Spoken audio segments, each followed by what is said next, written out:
Hi there. Now, if you're like many intensivists, you probably don't have a lot of interactions with information technology.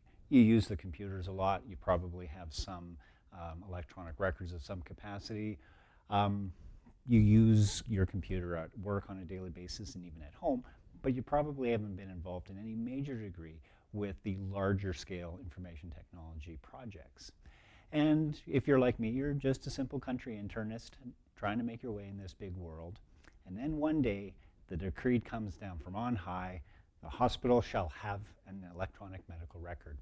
You've never seen one of these things before, but because you had the misfortune of being on vacation the week that the staff meeting where this decision was made, you end up getting voluntold to take part in the procurement. And so therefore, thou shalt now go forth and procure.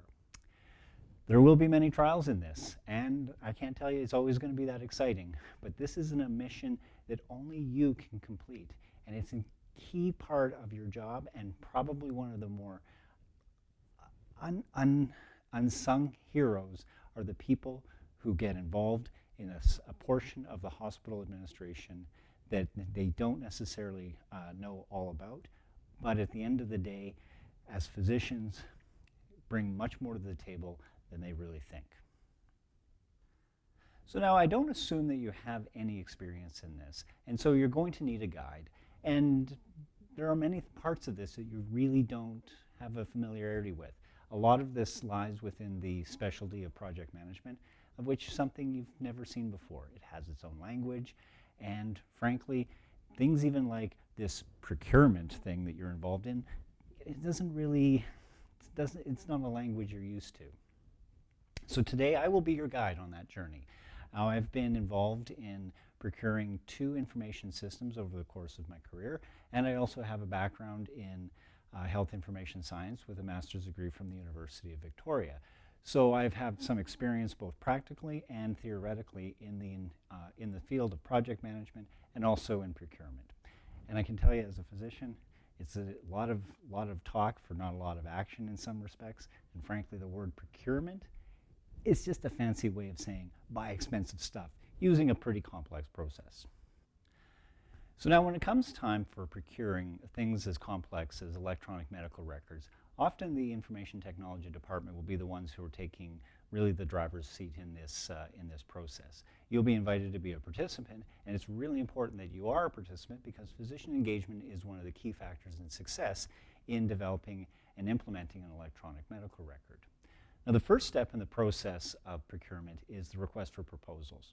This is probably around the time when you're going to get involved. The request for proposals needs to be first generated, and this is basically a set of questions that are sent out to all of the major vendors of an application that's being procured, and they will, in these questions, ask the vendor what things that they can provide, and ask the vendor to provide a proposal of what they can do.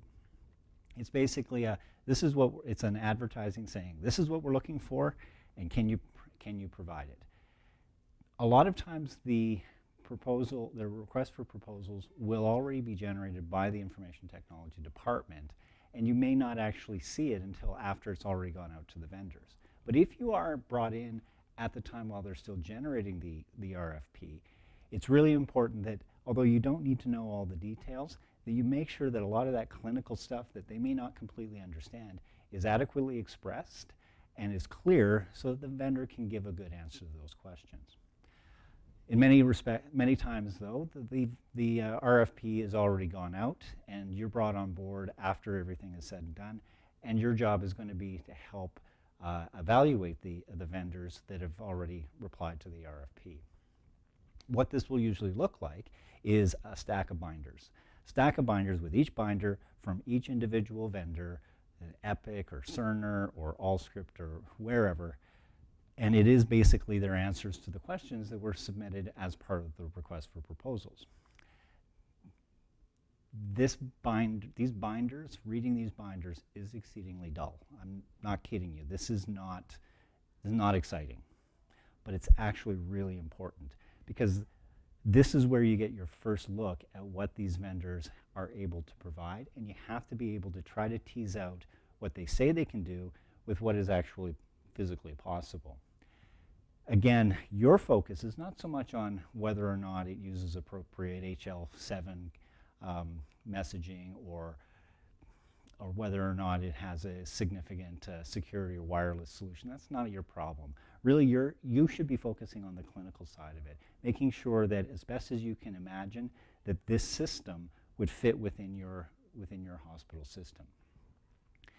As well, the request for proposals will also have a scoring system, and so you will have to use the scoring guidelines that have been generated by the IT department in order to come up with, at the end of the day, a short list of people, vendors who are going to be taken to the next round.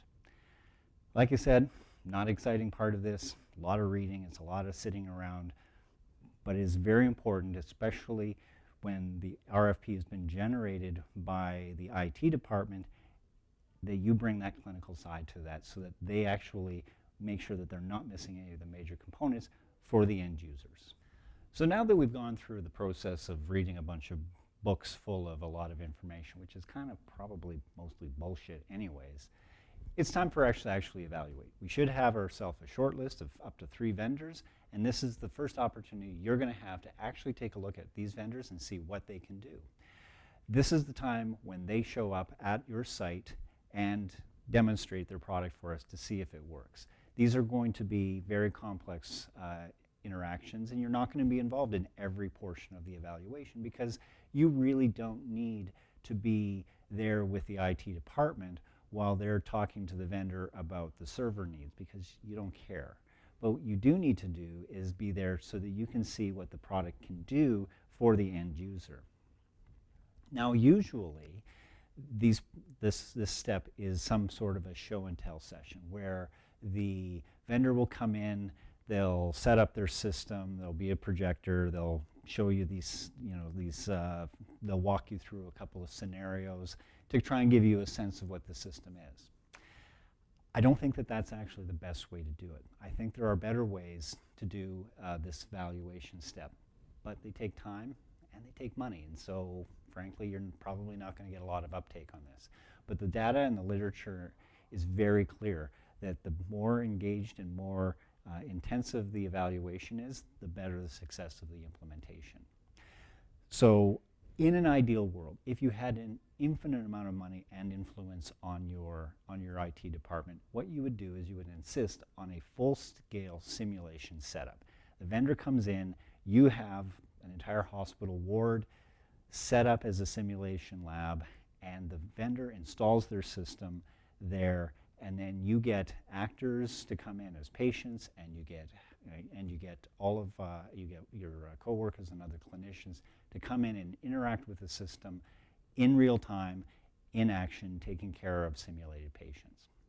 Now that takes a lot of work, and I've only heard one organization managing to pull that off successfully, and they had a very well-funded and well-organized simulation lab, which really helped.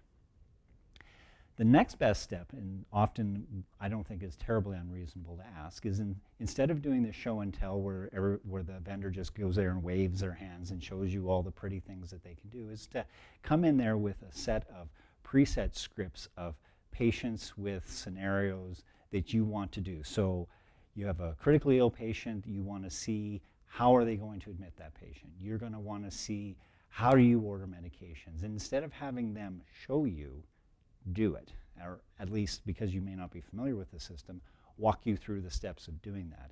And you should be paying attention at this point to how they're interacting with the system, where where things don't really quite make sense, or any point where the system doesn't really seem to work the way you would expect it to, and then feed this back to them. This is your opportunity to ask a lot of hard questions, and while you shouldn't be a jerk, you shouldn't be afraid to be a jerk and ask questions if you feel that that's necessary. You're going to be involved you're going to be using this system for years to come, and you got to make sure that it's going to work for you.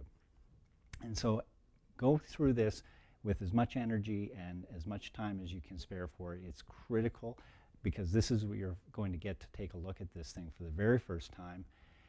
But by the end of it, with any luck, you should have a vendor that you're now ready to go with an implementation. So now that you have a preferred vendor and the implementation is beginning, everything is starting to roll, here comes the fun part. This is the part that I really enjoy. This is the customization stage. Now, the product that the vendor is going to provide is going to have a lot of things in it that are already built into the system. And there are things that can't be changed. But usually there's a lot of stuff that can be changed and modified to suit your individual and hospital system's needs. As part of your evaluation, you should be asking them what can be customized and what can't be customized, because the more that you can customize, the better. Now, on the same page, what you need to do is also make sure that your IT department is willing to commit resources and time to the customization process, because if they're not, then you're going to have a whole bunch of ideas about things you want to change, and you're going to be fighting with your IT department over making those changes. Make sure that you're both on the same page with the level of customization that you're going to be able to do with your new system. This is also a good chance for you to work with not only the vendor, but also with other clinicians. You need to bring in as many other points of view as possible to make sure that the system is getting customized to the way that works for everybody and not just for you. Because I might like the color blue, that person might like the color green, the other person might like red, and if we can't agree on a simple color scheme, we're going to get nowhere in our customization. And if we can't even agree on color, what's the chances that we're going to agree on the icon selection and where we're going to put all of the tabs and how we're going to display the data? So you really need to get as many reasonable voices as you can into the room to really give you a good sense of what you want this thing to look like. This is also a very good opportunity to start doing your usability testing. Now, this is something we're going to talk about in the next video about how to actually test to see how well the system works for you as an organization. And at the end of this, with any luck, you'll have a system that you like. So our quest is almost at an end. Implementation is almost complete, but before you can take your rest, first you need to pass on what you know. Now, a poor training plan is a great way if you don't want buy-in. So planning to train is also one of the key steps in getting involved in a procurement. Now, the IT department and the vendor will often have their own training requirements specific for them. The vendor will obviously have a large number of customers who've used the system, and they'll probably have training packages that you can build on and are great as a starting point to help introduce people to the system. Similarly, the IT department may have their own training requirements necessary for security or privacy reasons, and sometimes they're nice people and they're trying to be helpful, and they create a learning package that might not quite be what you're looking for. I can remember an implementation I was involved in where the IT department created a learning package where I got to spend an inordinate amount of time learning how to register a patient in the system, which as a physician I never do, so it was kind of a waste of time. Yet they made that a requirement for access to the system, and so it created a lot of friction. I think probably the better way to approach this is to do your own training package and create your own program based on what you know your colleagues need, focuses on their language and their specific needs. This can be training that involves something as simple as a tip sheet or a slide presentation or even a video series. If you search my archives, you'll see a number of videos that I created for one of our information systems in the past. In-person training also amplifies a lot of the buy-in and also allows you as an implementer to identify where there may be trouble spots. People who are asking the same questions or struggling with the same concepts over and over again, those are going to probably be issues. It also gets you a sense of which individuals in your organization might be a bit of a problem child as this system goes live. And you're going to want to keep an eye on things and help them get more bought into the system. And also at the same time listen to their concerns and try to address the problems that they're raising. People will always tend to feel more engaged in the system when they have one person that they know and trust that they can call. And although you think your job may be done, you are a part of the implementation and the procurement. You kind of bought the system yourself. people are going to talk to you about the problems with the system. And I think to maintain the success of the system, you need to be involved in that and help provide that bridge for your colleagues to help them continuously improve and get more use out of the system. I don't think everybody, there's a one solution fits all for implementation training programs. I think it needs to be suited to your culture, your local culture. So think about what your colleagues need and then implement based on that. Now, know that there will be struggles. I mean, there always are going to be. These are complex systems and there are going to be a lot of challenges. But at the end of the day, implementing can be rewarding, and hopefully you'll have a system that will be much more useful for you and improve patient care overall. As I've said before, physician engagement is key to the success of implementing an EMR. Unfortunately, not all IT departments feel the same way, but there are graveyards of implemented systems that have failed because physicians were not engaged. If you're being invited to be part of a procurement and implementation of an electronic medical record or any hospital-based computer system, it is really critical as a physician to bring the clinical side to the IT department, because implementing systems like this is far too complicated to leave to IT.